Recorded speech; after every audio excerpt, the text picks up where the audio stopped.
الحمد لله الذي جعل البيوت أمنا وسكينا وراحة وطمأنينا، نحمده ونستعينه ونستغفره ونؤمن به ونتوكل عليه، ونعوذ بالله من شرور أنفسنا ومن سيئات أعمالنا، من يهده الله فلا مضل له ومن يضلل فلا هادي له، وأشهد أن لا إله إلا الله وحده لا شريك له، وأشهد أن محمدا عبده ورسوله أرسله بالهدى ودين الحق ليظهره على الدين كله ولو كره المشركون.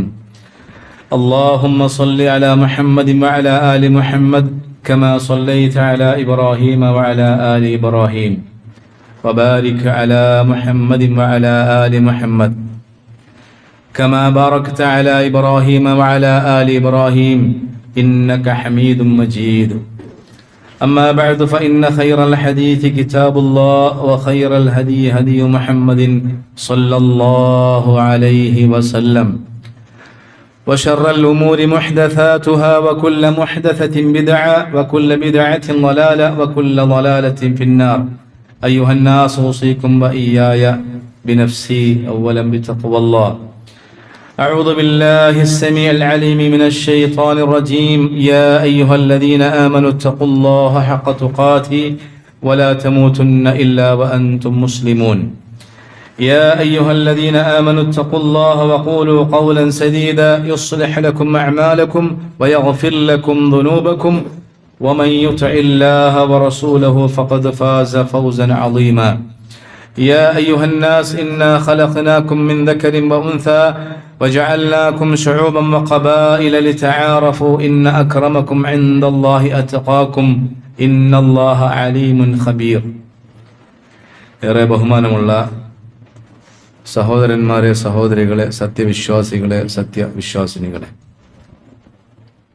അല്ലാഹു സുബ്ഹാനഹു വ തആലയുടെ വിധികളും വിലക്കുകളും ജീവിതത്തിൻ്റെ എല്ലാ ഭാഗങ്ങളിലും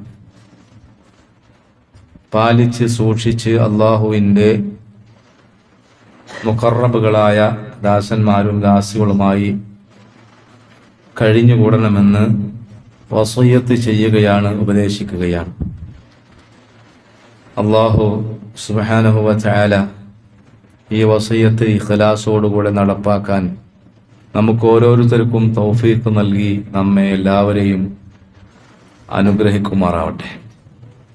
മുസ്ലിം ഉമ്മത്ത് പുതിയ ഒരു വർഷത്തെ വരവേൽക്കുകയാണ്. ഹിജറ വർഷം, ചന്ദ്രവർഷം എന്നല്ല പറയാറുള്ളത്, ഹിജറ വർഷം എന്നാണ്. പുതിയ ഒരു വർഷത്തിലേക്ക് പ്രവേശിക്കുമ്പോൾ ഒരുപാട് കാര്യങ്ങളെക്കുറിച്ച് നമ്മൾ ആലോചിക്കേണ്ടത്.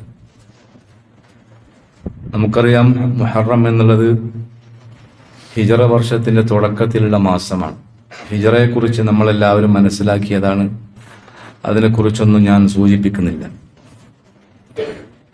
ഒരു രാജാവിൻ്റെ കഥയുണ്ട്. ആ രാജാവ് ഒരിക്കൽ ഒരു വിളംബരം നടത്തി. വിളംബരം എന്താണെന്ന് വെച്ചാൽ, അദ്ദേഹം പറഞ്ഞത് ആർക്ക് വേണമെങ്കിലും എത്ര ഭൂമിയും തൻ്റെ ഭൂപ്രദേശത്ത് നിന്ന് അളന്നെടുക്കാം. അതാണ് വിളംബരം. ആ വിളംബരം കേട്ട ഉടനെ ആളുകളൊക്കെ രാജാവിൻ്റെ സന്നിധിയിലെത്തി അവർക്ക് ആവശ്യമുള്ള ഭൂമി അളന്ന് വാങ്ങി അതിൽ കൃഷി ചെയ്ത് ജീവിക്കാൻ തുടങ്ങി. ഇതറിഞ്ഞ് വളരെ ആർത്തി പിടിച്ച ഒരാൾ, അയാൾ രാജസദസ്സിലെത്തി. എന്നിട്ട് അയാൾ ചോദിച്ചത്, ഒരു മനുഷ്യന്, ഒരാൾക്ക് എത്ര ഭൂമി, പരമാവധി എത്ര ഭൂമി നൽകുമെന്നാണ്. രാജാവിൻ്റെ ഭൂമിയിൽ നിന്ന് മനുഷ്യർക്ക് ഇഷ്ടമുള്ളത് അളന്നെടുക്കാന്നാണല്ലോ ആദ്യം വിളംബരം. അപ്പൊ ഇയാളുടെ ആർത്തി കൊണ്ട് അയാൾ ചോദിച്ചു, ഒരാൾക്ക് എത്ര ഭൂമി പരമാവധി കിട്ടും? അപ്പൊ രാജാവ് മറുപടി നൽകി, ഒരു ദിവസം കൊണ്ട് താങ്കൾക്ക് എൻ്റെ ഭൂപ്രദേശത്തുകൂടെ എത്ര ഓടി തീർക്കാൻ കഴിയുമോ അത്രയും ഭൂമി താങ്കൾക്ക് സ്വന്താക്കാം. രാവിലെ മുതൽ വൈകുന്നേരം വരെ രാജാവിൻ്റെ ഭൂപ്രദേശത്തോടുകൂടി എത്ര ഓടാൻ കഴിയുമോ അത്രയും ഭൂമി സ്വന്തമാക്കും. ഒരു കഥയാണ്. മാത്രമല്ല ഓട്ടം ആരംഭിക്കേണ്ട സ്ഥലവും രാജാവ് നിർണയിച്ചു കൊടുത്തു. അയാൾ മറുപടി കേട്ടപ്പോൾ അയാൾക്ക് ഭയങ്കര സന്തോഷമായി. കാരണം ഓടിയെത്തിയ ഭൂമി മുഴുവൻ സ്വന്തമാക്കാലോ. പരമാവധി ഭൂമി സ്വന്തമാക്കണമെന്ന ആർത്തിയോടെ അയാൾ ഓടുകയാണ്. അയാൾ ഓടി ഓടി ശരീരം ക്ഷീണിച്ചു, കാല് കുഴഞ്ഞു, ആകെ വിയർത്തൊലിച്ച്. പക്ഷെ അയാൾ ഓട്ടം നിർത്തില്ല. അയാൾ വീണ്ടും ഓടുകയാണ്, അതിവേഗം ഓടുകയാണ്. അയാൾക്ക് വിശപ്പുണ്ട്, ദാഹമുണ്ട്. പക്ഷെ വിശപ്പ് അകറ്റാനോ ദാഹം അകറ്റാനോ ഒരു നിമിഷം പോലും അയാൾ നിൽക്കുന്നില്ല. അങ്ങനെ ആ ദിവസം അസ്തമിക്കുന്നവരെ ഓടേണ്ടത്. അസ്തമിക്കുന്ന സമയത്ത് ആ മനുഷ്യൻ തളർന്നു വീണു. അയാൾ അവിടെ കിടന്ന് മരിച്ചു. ഇയാൾ ഓടുന്ന ഭൂമി അളന്ന് തിട്ടപ്പെടുത്താൻ നിയുക്തനായ ഒരു ഉദ്യോഗസ്ഥനുണ്ടായിരുന്നു. അയാൾ വന്ന് ഒരു 6 അടി താഴ്ചയുള്ള കുഴി കുഴിച്ച് ഈ മനുഷ്യനെ അതിലേക്ക് തട്ടിയിട്ടു. ഇത് കണ്ടു നിന്ന ആളുകൾ പറഞ്ഞത്, ഒരു മനുഷ്യന് വേണ്ടത് 6 അടി മണ്ണ് മാത്രമാണ്.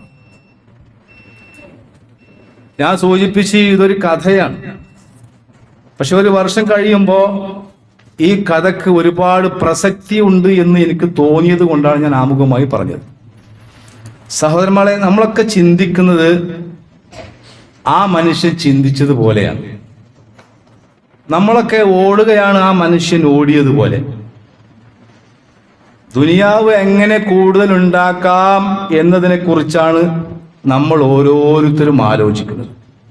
പക്ഷെ ഉണ്ടാക്കിയ ദുനിയാവുണ്ടല്ലോ, ആ ഉണ്ടാക്കിയ ദുനിയാവിനെ അനുഭവിക്കാനോ ആ ദുനിയാവ് ആസ്വദിക്കുന്നതിനെ കുറിച്ചോ നമ്മൾ ചിന്തിക്കുന്നില്ല. നോക്കൂ, നമ്മുടെ മുമ്പിൽ ദിവസവും മരണം നടക്കുന്നുണ്ട്. പരലോകത്തെക്കുറിച്ചുള്ള നിരന്തരമായ ഓർമ്മപ്പെടുത്തലുകൾ നമ്മുടെ മുമ്പിലുണ്ട്. പക്ഷേ ഈ യാഥാർത്ഥ്യം ഉൾക്കൊള്ളാൻ നമുക്ക് സാധിക്കുന്നുണ്ടോ എന്നുള്ളതാണ്. നമ്മളൊക്കെ ഈ മനുഷ്യൻ ഓടുന്നത് പോലെ ഓടുകയാണ്. നമ്മൾ ആലോചിക്കേണ്ടത് സഹോദരങ്ങളെ, ഒരു വർഷം പിന്നിടുമ്പോൾ എനിക്ക് നിശ്ചയിക്കപ്പെട്ട 6 അടി മണ്ണിലേക്ക് ഞാൻ അടുത്തുകൊണ്ടിരിക്കുകയാണെന്നാണ്. നിങ്ങൾ ചിന്തിച്ചു നോക്കണേ, എത്ര ഈ ഭൂമിയിൽ ജീവിച്ച് എത്ര സമ്പാദിച്ചാലും അവസാനം നമുക്ക് പോയി കിടക്കാനുള്ള സ്ഥലം നമ്മൾ വാങ്ങിയതല്ലല്ലോ. നമ്മൾ വാങ്ങി രജിസ്റ്റർ ചെയ്തല്ല. ഏതോ ഒരു മഹാനായ മനുഷ്യൻ വഖഫ് ചെയ്ത സ്വത്തിലാണ്. അപ്പോ ഒന്നാമതായി ഈ ഹിജ്റ വർഷത്തിൽ നാം ചിന്തിക്കേണ്ടത് ഇതാണ്. നമ്മൾ നമ്മുടെ 6 അടി മണ്ണിലേക്ക് ഇങ്ങനെ അടുത്തുകൊണ്ടിരിക്കാൻ ഓരോ വർഷം കഴിയും. രണ്ടാമതായി ഹിജ്റയിൽ നമ്മൾ ഉൾക്കൊള്ളേണ്ട പാഠം, നമ്മുടെ ജീവിതത്തിൽ സുഖമുള്ളതാണ് എന്ന് നമുക്ക് തോന്നുന്ന, ഇഷ്ടമുള്ളതാണ് എന്ന് നമുക്ക് തോന്നുന്ന പലതും നമ്മുടെ വിശ്വാസത്തിന്റെ സംരക്ഷണത്തിന് വേണ്ടി, യഥാർത്ഥ ജീവിതമായ പാരത്രിക ജീവിതത്തിന് വേണ്ടി കുരുതി കൊടുക്കേണ്ടി വരും. ഇത് കേവലം ഒരു വിഷയം എന്ന നിലക്കല്ല. ഇന്ന് വിശ്വാസം സംരക്ഷിക്കാൻ നമ്മൾ പാടുപെടുകയാണ്. അപ്പോൾ ഈ വിശ്വാസ സംരക്ഷണത്തിന് വേണ്ടി, പരലോക ജീവിതത്തിന് വേണ്ടി നമ്മൾ ഇഷ്ടപ്പെടുന്ന പലതും കുരുതി കൊടുക്കേണ്ടി വരും. ചിന്തിച്ച് നോക്കുകയാണ്, നബി സല്ലല്ലാഹു അലൈഹി വസല്ലം മക്കയിൽ നിന്ന് പോയത് സന്തോഷത്തോടെയല്ല, ഇഷ്ടത്തോടുകൂടെയല്ല. കാരണം നബി സല്ലല്ലാഹു അലൈഹി വസല്ലമ ജനിച്ചതും വളർന്നതും പിച്ച വെച്ചതും മക്കയിലാണ്. നബി സല്ലല്ലാഹു അലൈഹി വസല്ലമ മക്കയിൽ നിന്ന് പുറപ്പെട്ട് മക്കയുടെ ബോർഡറിലെത്തി മക്കയിലേക്ക് തിരിഞ്ഞ് വളരെ വിഷമത്തോടുകൂടി പറഞ്ഞൊരു വാചകമുണ്ട്, വല്ലാഹി ഇന്നക ലഖൈറു അർളില്ലാഹ് വഅഹബ്ബു അർളില്ലാഹി ഇലല്ലാഹ് വലൗലാ അന്നനി ഉഖ്രിജത് മിൻ മുഖ്റജത്. മക്കയോട് സംസാരിക്കണം റസൂലുള്ളാഹി സ്വല്ലല്ലാഹു അലൈഹി വസല്ലം. വല്ലാഹി ഇന്നക ലഖൈറു അർളില്ലാഹ്, അല്ലാഹു ആണ് സത്യം, മക്ക എനിക്ക് ഭൂമിക്ക് മുകളിൽ ഏറ്റവും ഇഷ്ടപ്പെട്ട സ്ഥലമാണ്. ഏറ്റവും നല്ല സ്ഥലമാണ്. പടച്ച റബ്ബിന് ഏറ്റവും ഇഷ്ടപ്പെട്ട ഭൂമി മക്കയാണ്. എന്നിട്ട് പറയാ വലൗലാ അന്നനി ഉഖ്രിജത് മിൻ മുഖ്റജത്, അല്ലയോ മക്ക, ഇവിടെ നിന്ന് എന്നെ പുറത്താക്കപ്പെട്ടിട്ടില്ലായിരുന്നുവെങ്കിൽ ഞാൻ പുറത്തു പോകൂല. നിങ്ങളൊന്ന് ചിന്തിച്ചോ കാണി. നമ്മളോട് ഒരു വിഭാഗം ആളുകൾ പറയാണ് നിങ്ങൾ ഇവിടുന്ന് പോകണം. അപ്പൊ ആ സമയത്ത് നമ്മുടെ മനസ്സിലുള്ള വികാരം ആലോചിച്ചോ കാണി. നമ്മൾ ജനിച്ച നാട്, ജീവിക്കുന്ന നാട്, നമ്മുടെ നാട്. ഈ നമ്മുടെ നാട്ടിൽ നിന്ന് നമ്മളോട് പറയാം നിങ്ങൾ പോകണമെന്ന് പറഞ്ഞാലോ? സല്ലല്ലാഹു അലൈഹി വസല്ലം മക്കയിൽ നിന്ന് പോകാൻ ഇഷ്ടമുണ്ടായിരുന്നില്ല, എന്നിട്ടും പോയി. അതാണ് നമ്മൾ പഠിക്കേണ്ട പാഠം. നമുക്കിഷ്ടമുള്ളതാണ് ജീവിതത്തിന്റെ ഭാഗമാകേണ്ടത് എന്ന് നമ്മൾ വിചാരിക്കരുത്. മറിച്ച് അള്ളാഹുവിനും അവന്റെ പ്രവാചകനും എന്താണോ ഇഷ്ടം അതായിരിക്കണം നമ്മുടെ ജീവിതത്തിന്റെ ഭാഗമാകേണ്ടത്. അതിനുവേണ്ടി പലതരത്തിലുള്ള ആത്മാർപ്പണങ്ങളും നമ്മൾ നടത്തേണ്ടി വരും. നമുക്ക് ഇഷ്ടപ്പെട്ട പലതും ത്യജിക്കേണ്ടി വരും. ഒരുപാട് ഉദാഹരണം നമുക്ക് മുമ്പിൽ വെക്കാം. നോക്കൂ, റോമിൽ നിന്ന് വന്ന ഒരു മനുഷ്യൻ, നമുക്കെല്ലാവർക്കും അറിയാം, അദ്ദേഹത്തിന് സുഹൈബ് റൂമി എന്നാ പേര്. ആ സുഹൈബ് റൂമി എന്ന് പറയുന്ന മനുഷ്യൻ റോമിൽ നിന്ന് മക്കയിൽ വന്ന് ഇസ്ലാം മതം സ്വീകരിച്ച് മക്കയിൽ ജീവിച്ചു. അവസാനം നബി സല്ലല്ലാഹു അലൈഹി വസല്ലം ഹിജ്റ പോയി എന്നറിഞ്ഞപ്പോൾ അദ്ദേഹം ഹിജ്റ പോകാൻ തീരുമാനിക്കണം. അപ്പൊ മക്കയിലുള്ള മുശ്രിക്കീങ്ങൾ ഈ സുഹൈബ് റൂമി ഹിജ്റ പോകുന്നത് ഇങ്ങനെ നോക്കി നിൽക്കണം. അവസാനം മക്കയുടെ ബോർഡറിലെത്തിയപ്പോ തടഞ്ഞു. എന്നിട്ടോ നീ പോവുകയാണോ മുഹമ്മദിന്റെ കൂടെ? അദ്ദേഹം പറഞ്ഞു ഞാൻ മുഹമ്മദിന്റെ കൂടെ ഹിജ്റ പോവുകയാണ്. അപ്പോ ആ സുഹൈബ് റൂമിയുടെ തലയിൽ ഒരു ബാണ്ടുണ്ട് എന്നാ പറയുന്നത്. അപ്പോ മുശ്രിക്കീങ്ങൾ പറഞ്ഞു എങ്കിൽ ഒരു പണി, നീ മക്കയിൽ വന്ന സമയത്ത് നിന്റെ കൈവശം ഒന്നുണ്ടായി, നീ പാപ്പറായിട്ടാ വന്നത്, എങ്കിൽ നീ തിരിച്ചു പോകുമ്പോ അങ്ങനെ പോയാ മതി. നീ നിന്റെ തലയിലുള്ള ബാണ്ടവും നിന്റെ സമ്പത്തൊക്കെ ഇവിടെ ഇറക്കി വെക്കണം, ഉപേക്ഷിക്കണം എന്ന് തടഞ്ഞു നിർത്തിക്കൊണ്ട് സുഹൈബ് റൂമിയോട് പറഞ്ഞപ്പോ യഥാർത്ഥത്തിൽ അക്ഷരാർത്ഥത്തിൽ അവരെ ഞെട്ടിപ്പിച്ചുകൊണ്ട് സുഹൈബ് റൂമി പറഞ്ഞൊരു വാചകം, വല്ലാത്ത വാചകം. അറഅയ്തും മിൻ ജഅൽതു ലക്കും മാലി അതുഖല്ലൂന സബീലി, ഞാൻ ഈ മക്കയിൽ വന്ന് ഉണ്ടാക്കിയ സമ്പത്ത് മുഴുവൻ നിങ്ങളുടെ മുമ്പിൽ വെക്കാം, നിങ്ങൾ എനിക്ക് വഴിമാറി തരുവന. യാ സലാം, യാ സലാം. ജീവിതകാലം മുഴുവൻ കഷ്ടപ്പെട്ട് അധ്വാനിച്ചുണ്ടാക്കിയ സമ്പത്ത് മുഴുവൻ നിങ്ങളുടെ മുമ്പിൽ വെച്ചാൽ എനിക്ക് എന്റെ ഹബീബിന്റെ കൂടെ ഹിജ്റ പോകാൻ എനിക്ക് വഴിമാറി തരുമോ? എന്താണ് ആ ചോദ്യം അല്ലേ? ആ ഭാണ്ഡം അവിടെ ഇറക്കി, മുഴുവൻ ഇറക്കി സമ്പത്തൊക്കെ. ഇത് മഹാനായ റസൂൽ കരീം സല്ലല്ലാഹു അലൈഹി വസല്ലമ പറഞ്ഞു. കേട്ട് അറിഞ്ഞപ്പോ റസൂൽ പറഞ്ഞൊരു വാചകം, റബിഹത് തിജാറതു യാ സുഹൈബ്, സുഹൈബേ താങ്കളുടെ കച്ചവടം വല്ലാത്ത ലാഭമുള്ള കച്ചവടം. സൗരമ നമ്മൾ മനസ്സിലാക്കേണ്ടത്, വിശ്വാസ സംരക്ഷണത്തിന് വേണ്ടി നമ്മൾ പലതും ഉപേക്ഷിക്കേണ്ടി വരും, ഒരുപാട് പ്രയാസങ്ങൾ സഹിക്കേണ്ടി വരും. അത് അനുഭവിക്കാനാണ് യഥാർത്ഥത്തിൽ ഹിജ്റ നമ്മെ പഠിപ്പിക്കുന്നത്. രണ്ടാമത്തെ പാഠതാണ്, നമ്മുടെ വിശ്വാസം സംരക്ഷിക്കാൻ ഒരുപക്ഷെ പലതും ഉപേക്ഷിച്ച് നാട് വിടേണ്ടി വരും, എങ്കിൽ പോലും വിശ്വാസത്തിൽ ഉറച്ചു നിൽക്കാൻ സാധിക്കണം. മൂന്നാമത്തെ വിഷയം, നബി സല്ലല്ലാഹു അലൈഹി വസല്ലമയുടെ ജീവിതത്തിന് തുടക്കം മുതൽ അദ്ദേഹം ശ്രദ്ധിച്ച വളരെ പ്രധാനപ്പെട്ട ഒന്നാണ്. പ്രത്യേകിച്ച് ഈ മൂന്നാമത്തെ കാര്യം എൻ്റെ പ്രിയപ്പെട്ട മക്കൾ പ്രത്യേകം ശ്രദ്ധിക്കുക.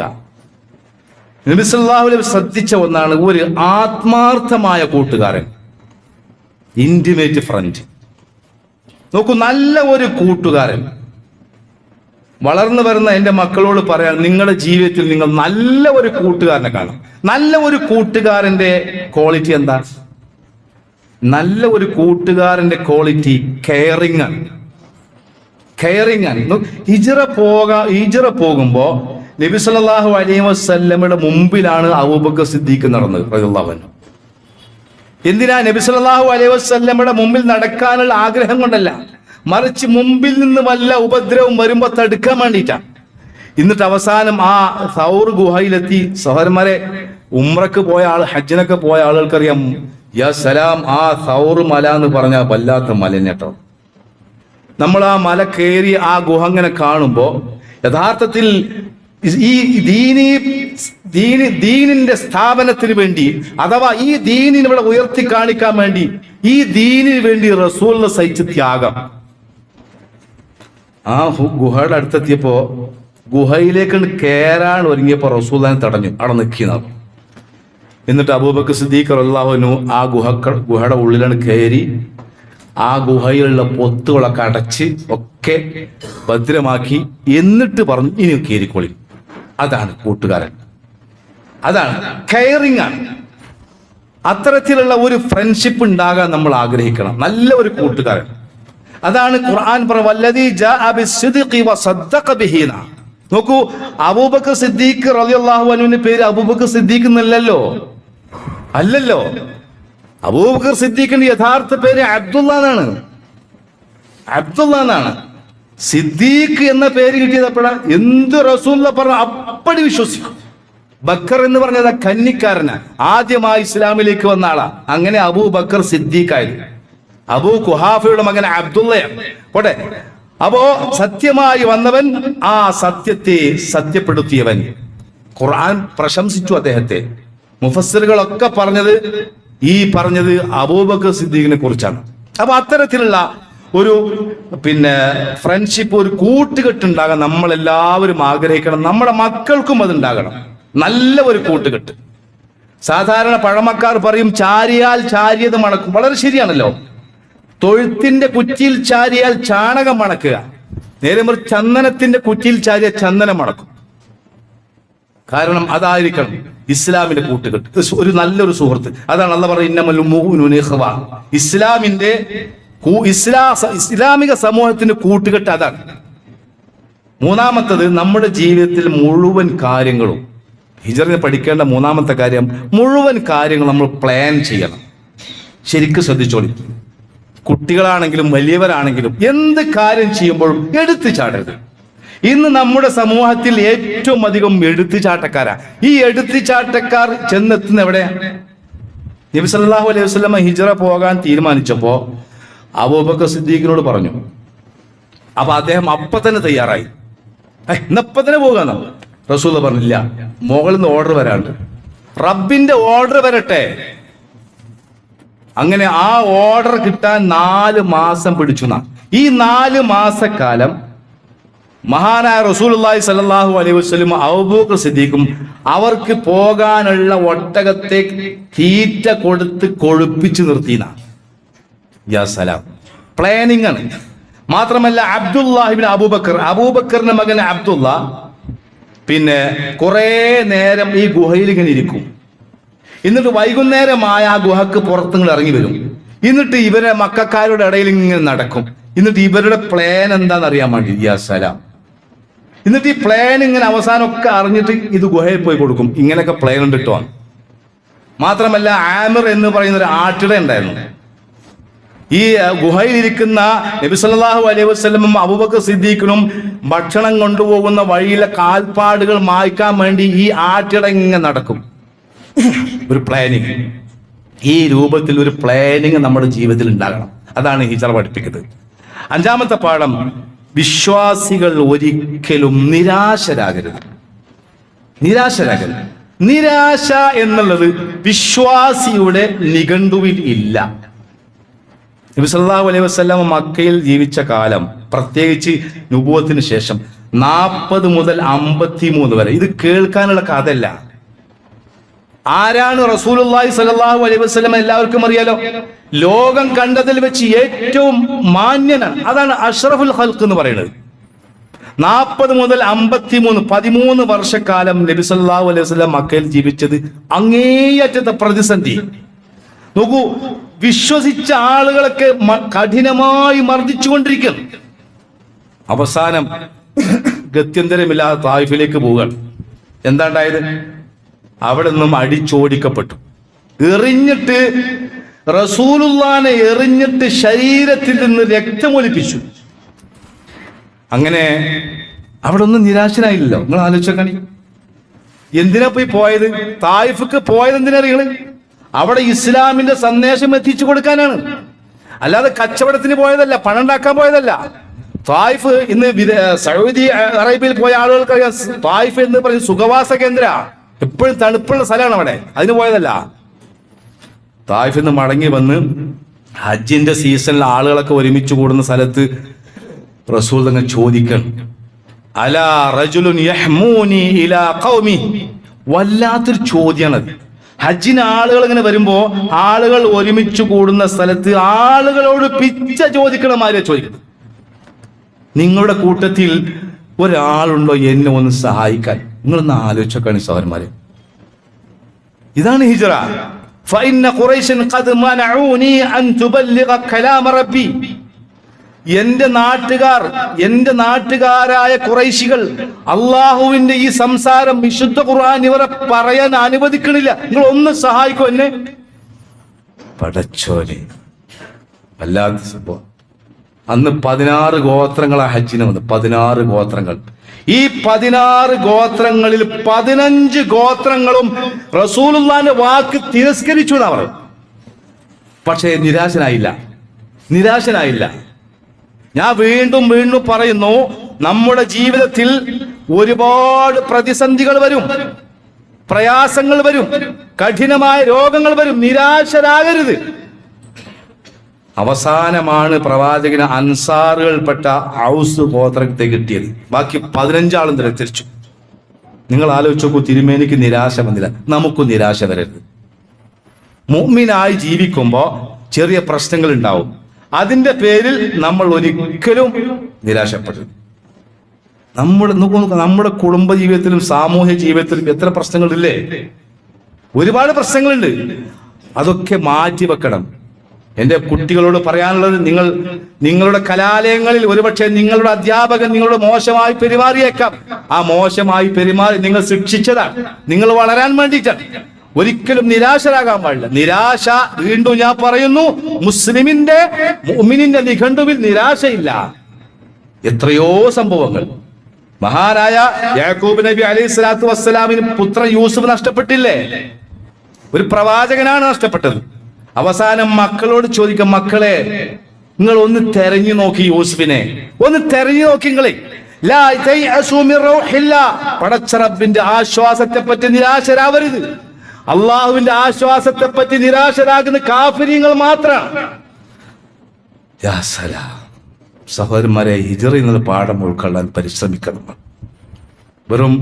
കേവലം ഒരു കഥ കേൾക്കാൻ വേണ്ടി പറഞ്ഞതല്ല. പ്രയാസങ്ങളും പ്രതിസന്ധികളും നമ്മളെ വേട്ടയാടും. നമ്മളെ ഹബീബ് ഇതിനേക്കാൾ 10 മടങ്ങ് അനുഭവിച്ചിട്ടുണ്ട്. അതുകൊണ്ട് എല്ലാം റബ്ബിൽ തരണം ചെയ്യുക. ഒക്കെ റബ്ബിന്റെ പരീക്ഷണമാണ്. ഹിജ്റ എന്ന് പറഞ്ഞ പദത്തിന്റെ അർത്ഥം എന്താ? ഉപേക്ഷിക്കുന്നാണല്ലോ, ഉപേക്ഷിക്കലാണ്. നമ്മളൊക്കെ ഇവിടെ ജനിച്ചവരാണ്, വളർന്നവരാണ്, ഇവിടെ ജീവിക്കേണ്ടവരാണ്. നമുക്ക് എവിടെ പോകേണ്ട ആവശ്യമില്ല, അല്ലേ? ഇത്രയും നല്ല നാട് വേറെ എവിടെ? പക്ഷെ അതല്ല ഹിജ്റ. ഹിജ്റ എന്ന് പറഞ്ഞാൽ വൽ മുഹാജിറു മൻ ഹജറ മാ നഹല്ലാഹു അൻഹു. അതായത് ഹിജ്റ പോകൽ അനിവാര്യമായത് ജാഹിലിയത്തിൽ നിന്നാണ്. അതാണ് വേണ്ടത്. ജാഹിലിയത്തിൽ ഹിജ്റ പോകാൻ കഴിയും. നോക്കൂ, ഇപ്പൊ മുഹറം മാസം പിറക്കുന്നത് തന്നെ ദുശ്ശകുനമായി കാണുകയാണല്ലോ, അല്ലെ? മുഹറത്തിലെ ആദ്യത്തെ 10 ദിവസങ്ങൾ ദുശ്ശകുനമാണ്. അവ ലക്ഷണം കെട്ട ദിവസങ്ങളാണ്. ധാരണക്കിയത് മുഹറം മാസത്തിലെ ആദ്യത്തെ ദിവസങ്ങൾ സന്തോഷമില്ലാത്ത, ബർക്കത്തില്ലാത്ത, ദുശ്ശകുനത്തിന് ദിവസമായത് ആർക്കാണെന്ന് നമ്മൾ പരിശോധിക്കുമ്പോൾ നമ്മൾ പേടിച്ചു പോകും. ആർക്കാ ഈ മുഹറത്തിലെ ആദ്യ ദിവസം ദുശ്ശകുനമായി അനുഭവപ്പെട്ടത്? ലോകം കണ്ടതിൽ വെച്ച് ഏറ്റവും വലിയ ധിക്കാരിയായ ഫറോവക്കും അവന്റെ കൂട്ടുകാർക്കുമാണ് മുഹറം മാസത്തിലെ ആദ്യത്തെ 10 ദിവസം ദുശ്ശകുനമായി കണ്ടത്. നമ്മൾ ആരെ പിൻപറ്റേണ്ടത്? മുസ്ലിമിനെ സംബന്ധിച്ചിടത്തോളം എല്ലാ ദിവസവും അവൻ നല്ലതാണ്. മുസ്ലിമിനെ സംബന്ധിച്ചിടത്തോളം സുബ്ഹി ജമാഅത്തായി നമസ്കരിക്കുന്ന എല്ലാ ദിവസവും അവൻ നല്ല ദിവസമാണ്. റസൂൽ പറഞ്ഞതാ, മൻ സല്ല സുബ്ഹി ഫി ജമാഅ ഫഹുവ ഫി ദിമ്മത്തില്ലാഹ്. അല്ലാഹു സുബ്ഹാനഹു വ തആല ഈ മാസത്തിൽ, ഈ വർഷം മുഴുവൻ സമാധാനത്തോടുകൂടെ തൗഹീദിൽ അടിയുറച്ച് ജീവിക്കാനുള്ള ആയുസ്സും ആരോഗ്യം ആഫിയത്തും തൗഫീഖും നൽകുമാറാവട്ടെ.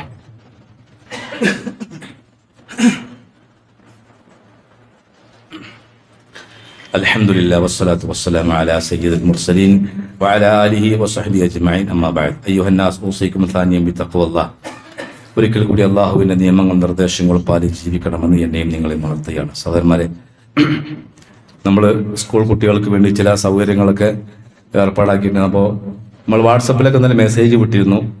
പള്ളിയിലേക്ക് വാഹനത്തിൽ വരുന്ന ആളുകൾ പാർക്ക് ചെയ്യാൻ നമ്മുടെ പള്ളിയുടെ ഇടതുഭാഗത്ത് ഒരു പറമ്പുണ്ട്, അവിടേക്ക് പാർക്ക് ചെയ്യണമെന്ന് പറഞ്ഞു. കാരണം ഈ കുട്ടികളെ നമ്മുടെ പള്ളിയോട് ചാരി അവിടെ ബസ് നിർത്തി ഇറക്കി അവരുടെ സുരക്ഷയ്ക്ക് വേണ്ടിയിട്ടാണ്.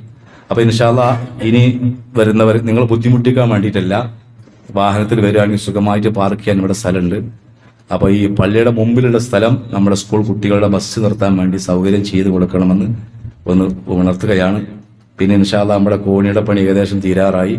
അടുത്ത ആഴ്ചക്ക് കൂടുതൽ ആളുണ്ടാവുമ്പോൾ മുകളിൽ നിൽക്കാനുള്ള സൗകര്യം, എല്ലാ സൗകര്യങ്ങളും നമുക്ക് വേണ്ടി ഒരുക്കണം. അല്ലാഹു സുബ്ഹാനഹു വ തആല അവർക്ക് അത് തക്കതായ പ്രതിഫലം നൽകി അനുഗ്രഹിക്കുമാറാം.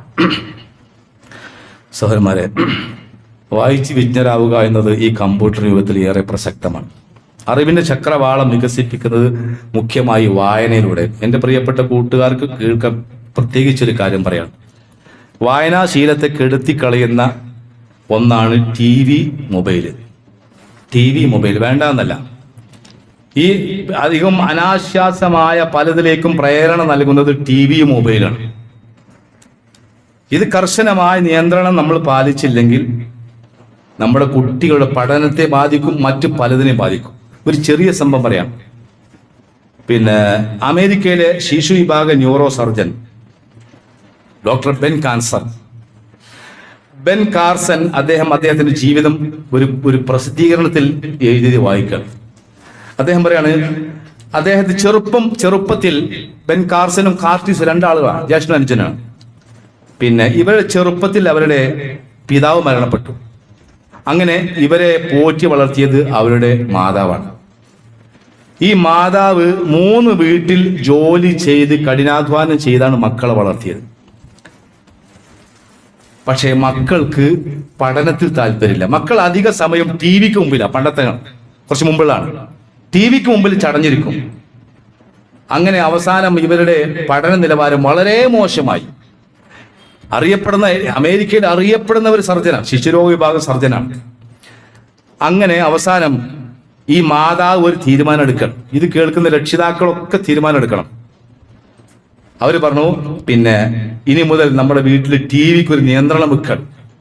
നിങ്ങൾ എന്ത് ചെയ്യണം? നിങ്ങൾ ഓരോരുത്തരും ഓരോ ദിവസം 2 ബുക്ക് വീതം വായിക്കണം. ആ ബുക്ക് വായിച്ചിട്ട് അതിന്റെ റിപ്പോർട്ട് എനിക്ക് തരണം. ഇത് കേട്ടപ്പോൾ കുട്ടികൾക്ക് അംഗീകരിക്കാൻ കഴിഞ്ഞില്ല. മക്കളെ, ഇത് നിങ്ങളുടെ ഭാവിക്ക് വേണ്ടി പറയാം. അപ്പൊ കുട്ടികൾ പറഞ്ഞു, അതെങ്ങനെ ശരിയാവുക? ഞങ്ങൾക്ക് എന്താ അവിടെ വായിക്കാനുള്ളത്? നിങ്ങളെ ബൈബിളല്ലാതെ, പഴയ ബൈബിളല്ലാതെ വേറെന്താ വായിക്കാനുള്ളത്? അപ്പൊ ആ സ്ത്രീ പറഞ്ഞു, ഞാൻ ജോലിക്ക് പോയ വീടുകളിലൊക്കെ ഒരുപാട് ഗ്രന്ഥശേഖരങ്ങളുണ്ട്, അതൊക്കെ അറിവിന്റെ ഭണ്ഡാരങ്ങളാണ്. അതുകൊണ്ട് ഞാൻ നിങ്ങളെ അമേരിക്കയിലെ ഏറ്റവും വലിയ ഒരു പബ്ലിക് ലൈബ്രറിയിൽ കൊണ്ടാക്കാം. അങ്ങനെ അവിടെ കൊണ്ടാക്കാണ് ഈ മാതാവ്. കൊണ്ടാക്കി മക്കള് അവരവരുടെ അഭിരുചിക്കനുസരിച്ച് വായിക്കാൻ തുടങ്ങി. അവസാനം ഇവരുടെ പഠന നിലവാരം മെച്ചപ്പെട്ടു, മറ്റുള്ള കുട്ടികളെക്കാൾ മെച്ചപ്പെട്ടു. അറിയപ്പെടുന്ന വലിയ ഒരു ഡോക്ടറായി, ജ്യേഷ്ഠൻ എഞ്ചിനീയറായി. ഞാൻ പറഞ്ഞു വന്നത്, വായന, ഒരു സംശയം വേണ്ട, വായനയിലൂടെ മാത്രമേ നമുക്ക് വളരാൻ കഴിയുള്ളൂ. ഈ മൊബൈലും ടി വിയും നമ്മുടെ വായനയെ നശിപ്പിക്കുന്നുണ്ട്. ഇത് ഓരോ രക്ഷിതാക്കളും, എൻ്റെ മുന്നിൽ നിൽക്കുന്ന കുട്ടികളും മനസ്സിലാക്കുക. നമുക്കൊക്കെ എല്ലാവർക്കും അറിയാലോ, വായിച്ചാൽ വിളയും, അല്ലേ?